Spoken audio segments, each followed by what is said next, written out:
আমের আচার তৈরি করব, ওই জন্য এখানে দেখো, এখানে 3টে আম নিয়েছি, কয়েকটা কাঁচা লঙ্কা নিয়েছি, আদা নিয়েছি এক টুকরো, রসুন নিয়েছি। এইগুলো সমস্ত কিছু পরিষ্কার করে ধুয়ে তারপরে এই যে ন্যাকড়া, এই ন্যাকড়াতে এইভাবে সুন্দর করে জলটাকে এইভাবে চেপে চেপে প্রত্যেকটার রসুন, আদা, লঙ্কা, আম সব মুছে পরিষ্কার করে এইভাবে সুন্দর করে ধুয়ে তারপরে এইভাবে মুছে নিতে হবে। মুছে তারপরে কাটবো, বটিটাকে ধোবো সুন্দর করে, তারপরে কাটবো। একটা আচার করব, টক আচার, একটু সামান্য একটু চিনি দেবো, ভালো লাগবে তাহলে। চলো করি। এইভাবে আমি যখন এই আচারটা করি তখন এইভাবে তৈরি করে নিই। হ্যালো সকলে, কেমন আছো বলো তোমরা সকলে? এখন বাজে 11টা 10, রোদ দেখে মনে হচ্ছে 12টা বেজে গেছে, প্রচণ্ড রোদ। এখন আমের আচার তৈরি করব। এটা টক মিষ্টি আচার হবে, অল্প মিষ্টি দেবো, টকটাই বেশি থাকবে। ওই জন্য 3টে আম নিয়েছি, এখানে 350 আম আছে। 3টে আম আছে, কয়েক টুকরো রসুন আছে, রসুনের কোয়া, ওগুলোও ধুয়ে পরিষ্কার করে মুছে নেওয়া। আদাটাও ধুয়ে পরিষ্কার করে মুছে নিয়েছে, আদা একটু দেবো, আর দেবো কাঁচা লঙ্কা। এগুলো দিয়ে সুন্দরভাবে তৈরি করব। আমটাকেও পরিষ্কার করে ধুয়ে মোছা আছে, মুছে একদম মানে জল যাতে না থাকে। এই হলো আচারের মধ্যে যাবে। আর মশলা আছে, মশলাটা করছি। এখানে মশলা রেখেছি, মশলার মধ্যে কালো আর সাদা সর্ষে আছে 2 চামচ আছে, 3টে শুকনো লঙ্কা আছে, 5 ফোড়ন আছে, 5 ফোড়নটা ফোড়ন দেবো। আর এইখানে যে গুঁড়ো মশলাটা করব সেইটা হচ্ছে জোয়ান আছে, জোয়ান 1 চামচ আছে, মৌরি আছে 3 চামচ, আর জিরে আছে 1.5 চামচ। এইভাবে করব, অল্প আম অল্পভাবে করব। এইগুলোকে ভাজবো, ওটাতে ফোড়ন দেবো। আর সর্ষেটাকে ভাজবো না, কাঁচা সর্ষেই পেশাবো, এই মশলার সঙ্গেই পেশাবো। লঙ্কাটা এটির সঙ্গে মিশিয়ে দেবো, লঙ্কাটা এইখানে এই মশলাগুলোর সঙ্গে ভেজে নিয়ে আসবো, ভেজে তারপরে করব। চলো প্রথমে মশলাগুলোকে ভেজে রাখি, তেলটা একটু গরম করে রাখি, তারপরে আমগুলো কাটবো, কেটে চট করে হয়ে যাবে। এখানে সমস্ত কিছু আছে, ওই দিয়ে একটা আচার তৈরি করব। এখানে কড়া চাপিয়ে জিরে, মৌরি আর জোয়ান, শুকনো লঙ্কা, এইগুলোকে সুন্দর করে ভেজে নেব। আমের আচারের মধ্যে এই মশলাটা আমি একটু জোয়ান দিই এই আচারে, তাহলে জিনিসটা বেশ ভালো লাগে খেতে। যেহেতু আদা থাকবে, রসুন থাকবে, ওই জন্য আমি মশলাটার মধ্যে একটু জোয়ান দিই। চলো হয়ে গেছে, এটা পুড়ে যাবে না হলে। মশলাটা তুলে নিয়েছি, ওই কড়াতে তেলটা গরম করে রাখবো।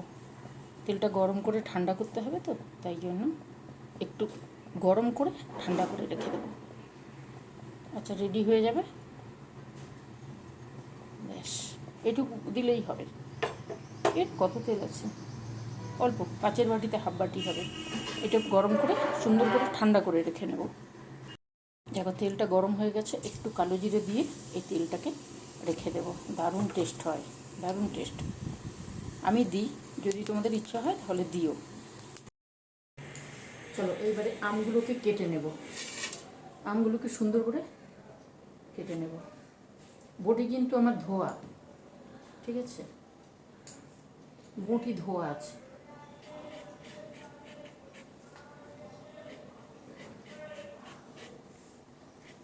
এই আমটাকে কি করে কাটি জানো? এইভাবে কাটি আমি। এখানে গাছে মধু হয়েছে, মধু তুলেছে, ওই জন্য চিৎকার চেঁচামেচি। মৌমাছি আওয়াজ পাচ্ছ? সবাই, অনেক মৌচাক হয়েছিল, ওইটা ভাগা হয়েছে, ওই জন্য ডাকাডাকি করছে, যদি কেউ নেয়। আমটাকে কিন্তু আমি এইভাবে করব, একটু একটু ছোবড়া রাখবো আর একটু একটু কাটবো, এই যে এইভাবে।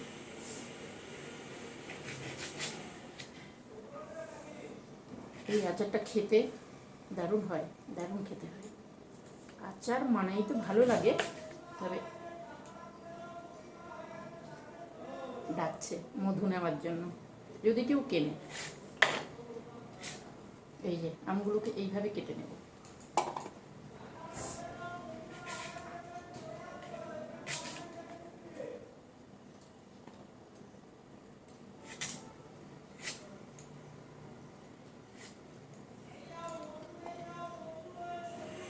শুনতে পাচ্ছ মধু মধু, মানে গাছ থেকে শব্দ তুলেছে, ওই জন্যই ডাকছে।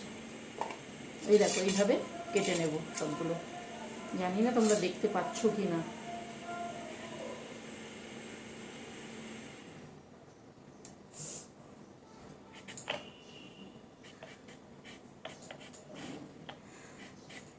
এখন মধু হয়েছে তো, ফাল্গুন মাস গেছে, এই টাইমটা মধুটা হয়। আমাদের বাড়ির দিকেও দেখেছি, আমাদের বাড়িতে বকুল গাছ দিয়ে ঘেরা। বকুল গাছে এই টাইমে, শীতের টাইমে খুব সুন্দর। ওই যে তোমাদের কারুর লাগবে মধু, তাহলে এসে নিয়ে যেতে পারো।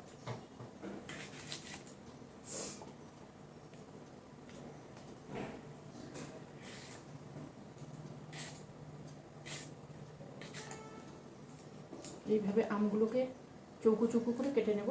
অল্প আচার করছি আমি, 300 আম, 350 আম, 300 আম, 350 আম। এখনও আটি বসেনি সেইভাবে, আটি হয়নি এখনো। এই দেখো এটি কেটে নিলাম তো। এইবারে যে রসুনগুলো আছে, রসুন দেব একটু।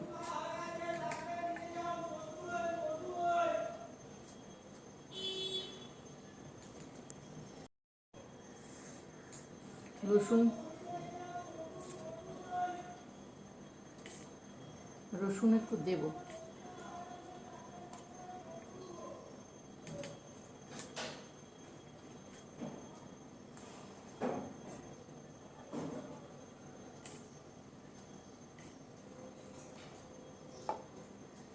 এই আচারে রসুন দিলে, রসুন আদা এগুলো দিলে খুব সুন্দর লাগে খেতে। আর কাঁচা লঙ্কা, এমনিতে মশলা গুঁড়ো করে দিচ্ছি। কাঁচা লঙ্কা যদি দেওয়া হয় না, রোদে দিতে হবে। আচারটাকে তৈরি করে রোদে দিতে হবে। সামান্য একটু চিনি দেব, একটু নুন দেব, নুন তো লাগবে, আর হলুদ, কাশ্মীরি লঙ্কার গুঁড়ো, এই দিয়ে দারুণ সুন্দর আচার তৈরি হয়ে যাবে। চলো এইভাবে আমি রসুনগুলোকে এইভাবে কেটে নেব প্রত্যেকটা। আর লঙ্কা, কাঁচা লঙ্কা এইগুলোকে এইভাবে ফাঁক করে দেব। এখন রোদটা খুব ভালো তো, এই রোদেই সুন্দর হবে। এইভাবে এই যে ফাঁক করে দিচ্ছি, এইভাবে সবগুলো দিয়ে দেবো। আদাটাকেও এইভাবে করব। আদা, রসুন, লঙ্কা এগুলো থাকলে, আম থাকবে, আচারের একটা আলাদা আলাদা টেস্ট আছে।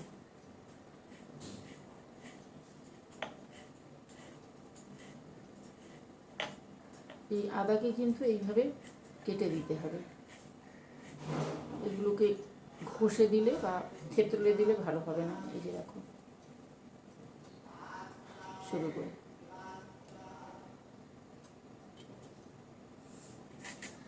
তোমাদের যেমন পরিমাণ থাকবে সেইভাবে দেবে, পরিমাণ অনুযায়ী দিয়ে দেবে। এই যখন আচারের মধ্যে আদাগুলো মিশে যাবে, দারুণ টেস্ট হবে।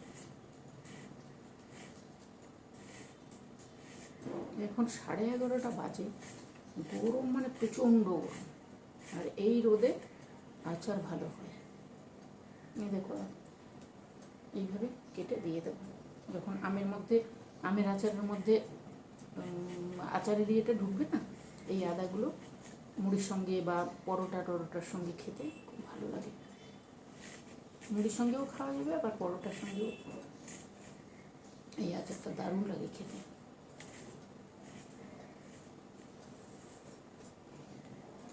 দেখো আদাগুলো কেটে নিলাম, এবারে রসুন আর লঙ্কা ওইভাবেই কেটে নেব। যে মশলাগুলো ভেজে রেখেছিলাম ঠান্ডা হয়ে গেছে, আম কাটতে কাটতে ঠান্ডা হয়ে গেছে। মৌরি, জিরে আর জোয়ান, শুকনো লঙ্কা এটা গুঁড়ো করব, গুঁড়ো মানে অর্ধেক গুঁড়ো করব। আর সর্ষেটাকে পেস্ট করে নেব, পেস্ট মানে জল দেবো না, শুকনো গুঁড়ো করে নিয়ে আসবো, তাহলে রেডি হয়ে যাবে। আর এইখানে আমার আম রেডি হয়ে আছে, এই যে আম রেডি হয়ে যাচ্ছে। আমে মাখাবো, হলুদ আর অল্প নুন দেব, ঠিক আছে? এইভাবে তৈরি করব। আগে গুঁড়ো করে নিয়ে আসি, এটাকে হাফ করব। আর সর্ষেটাকে গুঁড়ো করব, জল দেব না, জল পড়বে না।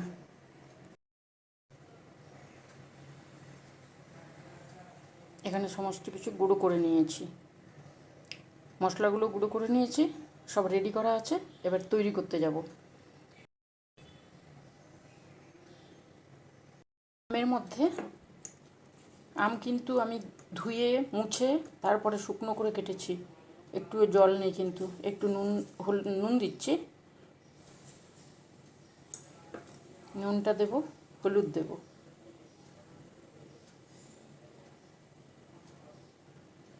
নুন হলুদ আর এই কাশ্মীরি লঙ্কার গুঁড়োটা অল্প দিলেই হবে। এইবারে এটাকে সুন্দর করে মাখাবো, মাখিয়ে তারপরে দেব। আচ্ছা, আমের মধ্যে নুন, হলুদ আর কাশ্মীরি লঙ্কার গুঁড়ো একসঙ্গে মিশিয়ে এইভাবে ঝাঁকিয়ে নিচ্ছি। আমি কিন্তু নুনটাকে আগে থেকে দিইনি, দেব সঙ্গে সঙ্গে করব, না হলে নুনটা বেশিক্ষণ যদি রাখা হয় তাহলে জল ছেড়ে যাবে, জল ছাড়লে তো আচার নষ্ট হয়ে যাবে। ওই জন্য এইভাবে দিয়ে কড়া চাপিয়েছি, এদিকে কড়া চাপিয়ে আমি ওখানে নুনটা দিয়ে করে নিচ্ছি। এইবারে যে তেলটা গরম করে রেখেছিলাম, তেলটা গরম করে নামিয়ে নিয়েছি, তেল আর কালো জিরে। আর এইবারে দিচ্ছি, আবার তেল দিচ্ছি, আচারটা তৈরি করব, তাই জন্য তেলটা দিচ্ছি। তেল দিয়ে এটা আদা দিচ্ছি। আদাগুলো আমি আদা, রসুন আর কাঁচা লঙ্কা এইভাবে একটু তেলের মধ্যে হালকা ভেজে নিই, তাহলে জল থাকবে না আর আচারের টেস্টটা খুব ভালো আসবে, জিনিসটা খেতে খুব সুন্দর হয়। আদা দিলাম, রসুন দিলাম, এবারে কাঁচা লঙ্কাগুলো যে চেরা আছে, কাঁচা চেরা এইভাবে আমি ভেজে দিই। কেন? সবসময় রোদে দেওয়া যায় না, সম্ভব হয় না, ওই জন্য যদি রোদে কেউ না দিতে পারে তাহলে এইভাবেই করতে হবে। আর দিলাম 5 ফোড়ন, দিয়ে সব একসঙ্গে সুন্দর করে, জলটা মানে টেনে গেছে। এইবারে আম যে মাখিয়ে রেখেছিলাম আমটা দিলাম। আর আমি তোমাদেরকে বাটিটা দেখাচ্ছি যে নুনটা সঙ্গে সঙ্গে দিয়ে আমটা দিচ্ছি, ওই জন্য জল ছাড়েনি, জল ছাড়বে না। এবারে তেলের মধ্যে আম আর আদা, রসুন, কাঁচা লঙ্কা, 5 ফোড়ন এইগুলো দিয়ে সুন্দর করে নাড়াতে হবে, বেশ কিছুক্ষণ নাড়াতে হবে, যাতে তেলটা আর এই জিনিসগুলো আমের মধ্যে সুন্দরভাবে মিশে যায়। কন্টিনিউ নাড়াতে হবে, নাড়িয়ে নাড়িয়ে তারপরে তেল বেশি লাগে না এই আচারে। তেল আমি যতটুকু, ওই 3-4 চামচ গরম করে কালো জিরে দিয়ে রেখেছি। আর এই আচারে যতটুকু লাগে, এর থেকে বেশি তেল লাগে না। এই আচারটা তো পরোটা রুটির সঙ্গেও খাওয়া যায়, আর মশলা মুড়ি এগুলোর সঙ্গে দারুণ লাগে খেতে, ওই জন্য ওইভাবেই তৈরি করে। এতে চিনিটা কম থাকে, চিনিটা কম দিই, ওই জন্য টকটক। পরোটার সঙ্গে যদি এই আচারটা যদি যখন আটা মাখানো হবে বা ময়দা মাখানো হবে তখন যদি দেওয়া যায় না, টেস্ট সুন্দর হয়ে যায়, দারুণ টেস্ট হয়। এইভাবে ভাজছি, ভাজার পরে যে মশলাটা গুঁড়ো করে রেখেছিলাম ভেজে, ওই জিরে, জোয়ান আর মৌরি আর লঙ্কা, ওই মশলাটা দিলাম। ওই মশলাটা দিয়েও আবার সুন্দর করে এইভাবে ভেজে নেব, এইভাবে সুন্দর করে, মানে যতক্ষণ মাখানো যায় ততক্ষণ সুন্দরভাবে এইভাবে মাখিয়ে নিতে হবে। আর এই সময় একটা সুন্দর গন্ধ আসছিল, দারুণ সুন্দর গন্ধ আসছিল। আমি মশলাটা দিয়ে সুন্দরভাবে নাড়ছি, নাড়া মানে মাখিয়ে নেওয়া মশলাটা আচারের সঙ্গে। তেল কিন্তু খুব বেশি নেই, সুন্দরভাবে করতেই থাকবো ওইভাবে, বেশ কিছুক্ষণ করতে থাকবো যাতে মশলাগুলো আমের মধ্যে ভালো করে ঢুকে যায়।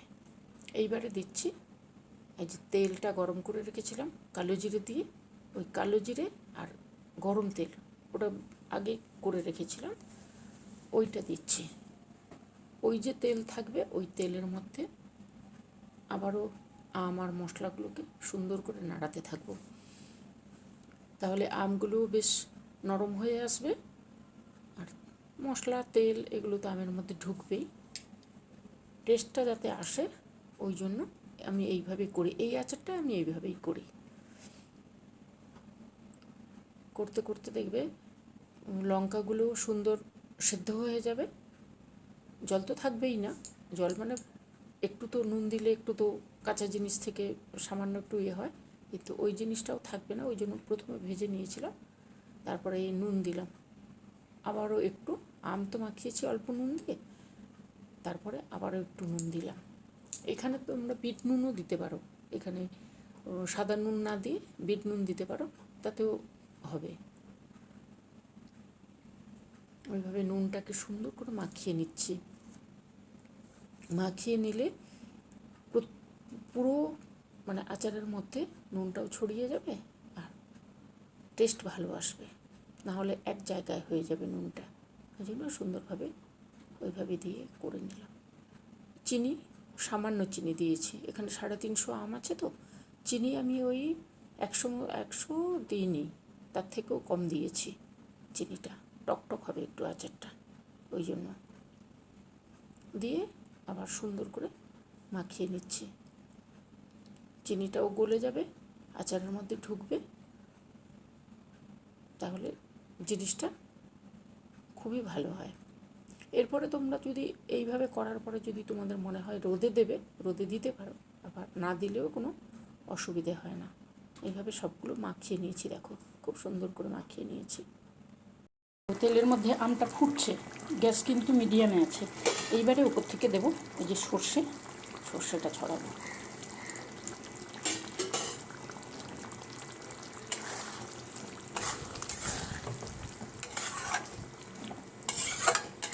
সর্ষেটা লাস্টে দিলাম। রেডি হয়ে গেছে, নরম হয়ে গেছে, রেডি হয়ে গেছে। আচার করতে বেশি সময় লাগে না, সমস্ত কিছু জোগাড় করা থাকলে চট করে হয়ে যায়। এবারে রোদে দেবো, ঠান্ডা হলে রোদে দেবো। হয়ে গেছে, নামাই। আচারটাকে নামিয়ে নিয়ে এসেছি, নামিয়ে কিছুক্ষণ ফ্যান চালিয়ে আমি ঠান্ডা করে নিয়েছি, তারপরে কাঁচের বয়ামে তুলবো, নাহলে তো কাঁচের বয়ামটা ফেটে যাবে না। এই ঠান্ডা করে এইভাবে কিছুক্ষণ রাখবো, তারপরে রোদে দিয়ে দেবো, জানলাতে রোদে দিয়ে দেবো, পরের দিন ঢোকাবো। এখন বাটিতে রাখবো, পরের দিন বয়ামে ঢোকাবো। এই যে আমগুলো দেখছো, এইগুলো মনে হচ্ছে তো যে সেদ্ধ হয়নি, সুন্দর সেদ্ধ হয়ে গেছে। পরপর রোদে দেবো, নরম সুন্দর, খেতে বেশ সুন্দর টেস্ট হয়। চলো আমি কাঁচের বয়ামে নামাই আর তোমাদের সঙ্গে একটু গল্প করে নিই, তারপরে কটা বেজে যাবে, 12টা বেজে যাবে। দেখো এইভাবে কাঁচের বয়ামে তুলে নেব, ফ্যান চালিয়ে কিছুক্ষণ ঠান্ডা করেছি, তারপর কাঁচের বয়ামে তুলে নেব। টেস্ট দারুণ হয়। তবে আচারটা এইভাবে করলে, এই যে আদা রসুন আর কাঁচা লঙ্কা এইটাকে যদি একটু তেলের সঙ্গে যদি নাড়িয়ে দেওয়া হয়, তাহলে আচার নষ্ট হয় না, ঠিক আছে। আর এই আচারটা মুড়ি ভাতের সঙ্গে, মুড়ির সঙ্গে, বা এমনি কখনো আড্ডার গল্পের ছলে খাওয়া যেতেই পারে। বিকেলে বসে ভালো লাগছে না, একা একা হাওয়াতে বসে সুন্দরভাবে খাওয়া যেতে পারে। আর আচারের মধ্যে যদি যে পরোটা টরোটা করি, আমি এই আচারের তেলটা দিই। এই আচারের তেলগুলো দিলে কি হয় বলো তো, হয় কেনা ওই যে মিক্সড আচার ওইটা দিই, নাহলে এইগুলো দিই। বলো তোমরা এই আচার খেতে ভালোবাসো? আচার খেতে সকলে ভালোবাসে, তবে এই আচারটাকে যেহেতু আমি মানে আচারটা অনেক দিন থাকবে, ওই জন্য ওই আদা রসুন আর এটাকে ভেজে দিয়েছি। কিন্তু ভেজে না দিয়ে যদি রোদে যদি কন্টিনিউ দেওয়া যায় তাহলে কিন্তু রোদেও সুন্দর সেদ্ধ হয়ে যায়, ঠিক আছে। আর ওপর থেকে তোমরা ভিনিগার দিতে পারো, আবার নাও দিতে পারো। আমি এটাতে ভিনিগার দেবো না এই কারণে, যেহেতু ওগুলো একটু আমি জলটা টেনে দিয়েছি, যার জন্য ভিনিগার দেবো না। আর আচার বেশি দিন রাখা যায় না, খাওয়া হয়ে যায়। যদি বেশি দিন রাখতে চাও কেউ, তাহলে কিন্তু অল্প একটু ভিনিগার দিয়ে দেবে নামানোর আগে, ঠিক আছে। অল্প, এই যে 300-350 আম আছে আমার, এর মধ্যে হাফ চিপি ভিনিগার দিলেই সুন্দর হয়ে যাবে, ঠিক আছে। তোমাদেরকে বলে দিলাম, আমি দিচ্ছি না ভিনিগার, চট করে খাওয়া হয়ে যাবে, বেশি দিন যায় না আমের আচার। তাকে না, আমি টুকটাক এদিক ওদিক ঘোরাঘুরি করতে করতে কাজ করছি, একটু চামচে নিয়ে খেলাম, ওরকম করতে থেকে, যার জন্য আমার এই অল্প আম তো বেশি দিন থাকে না। তোমরা যদি তুলে রাখতে চাও অনেক দিন ধরে, তাহলে কি করবে, ভিনিগার দিয়ে দেবে হাফ চিপি। আমার 350 গ্রাম আম আছে, ওই জন্য বলছি হাফ চিপি। এবারে যে যেমন পরিমাণ নেবে সেইভাবে ভিনিগারটা দিয়ে দেবে যদি রাখতে চাও। আর নাহলে আমার মতন যদি ওই ঘুরতে ফিরতে খাওয়া হয়, আচ্ছা ভালো লাগে, তো চটপটা জিনিস তো ভালো লাগে, কাজ করব একটু খেয়ে নেবো, ওই করতে করতে এইটুকু আচার কতটুকু আর যায়। আর তোমরা যদি মনে করো রাখবে, তাহলে ওইভাবে রেখে দিতে পারো। নামানোর আগে কিন্তু ভিনিগারটা দেবে, নামানোর পরে দেবে না, গরম থাকতে থাকতে দিতে হবে, নাহলে ভালো হয় না। চলো, যদি ভালো লাগে তাহলে কি করবে, এই যে লঙ্কা, এই লঙ্কা কাঁচা লঙ্কা তো তেলের মধ্যে সেদ্ধ হয়ে গেছে, রোদে দেবো, আরও সেদ্ধ হয়ে যাবে, এর একটা আলাদা টেস্ট। রসুন আদা এগুলো, এই দেখো, এই যে দেখতে পাচ্ছ কিনা বুঝতে পারছি না আমি, আদা রসুন এগুলো আছে না, এগুলো মুখে যখন বাঁধে দারুণ লাগে, আমার তো ভালো লাগে। তোমাদের যদি মনে হয় এইভাবে আচার তৈরি করবে, তাহলে করে নিতে পারো, ঠিক আছে, করে নিও, করে খেও, চটপটা জিনিস। এখন আম, আর কিছুদিন পরে আম পাকতে শুরু করবে, কাঁচা আম পাওয়া যায়, তবে আম পাকতে শুরু করবে, যা গরম পড়েছে। আর আম তো পাকার সময় হয়ে এসছে। আচার টুকটাক ওই দিন একটু করেছিলাম, এইটা একটু করলাম, আবার পরে যদি অন্যরকম কিছু করি তাহলে তোমাদের সঙ্গে শেয়ার করব, ঠিক আছে। ভালো লাগবে, এই সমস্ত জিনিস ভালো লাগবে না যারা খেতে ভালোবাসে। যারা খায় না আচার, অনেকে খায় না আচার, বেশিরভাগ লোকে খায় কিন্তু অনেকে খায় না। তবে এই সমস্ত চটপটা জিনিস মানে 100 জনের মধ্যে 99 জনই পছন্দ করে। চলো, আজকে তাহলে কি করবো, টাটা করি, তোমরা করে নিও, আর ভালো থেকো, সুস্থ থেকো, সাবধানে থেকো, আমার সঙ্গে থেকো। এই দেখো, এই কাজ করছি, কাজের মাঝখানে আচার একটু করতে ইচ্ছে করলো, করলাম, তোমাদের সঙ্গে শেয়ার করলাম, আমার তো থাকবে, আর তোমরা যদি করো তোমাদেরও থেকে যাবে। রোদ আছে এখন, ভালো রোদ আছে না, রোদে দিলে জিনিসটা ভালো থাকবে। চলো, আজকে তাহলে টাটা করি, আসবো অন্যদিন অন্য কিছু নিয়ে। এই আচার কিন্তু করে খেয়েবো, দেখো, এই দেখো দারুণ সুন্দর। তবে আমি যেভাবে কালো জিরেটা দিই, ওইভাবে কালো জিরেটা আমি ওইভাবেই দিই, তেলের মধ্যে যে তেলটা, গরম তেলটা দিই, তো কাঁচা তেল দিয়ে ওগুলো করি, আর গরম তেলটা দিই, ওই তেলের মধ্যে কালো জিরেটা দিয়ে দিই, করে নিয়ে আসি। চলো, করে নিও, চটপট হয়, করে নিও, ভালো থেকো, সুস্থ থেকো, টাটা, আসবো অন্যদিন।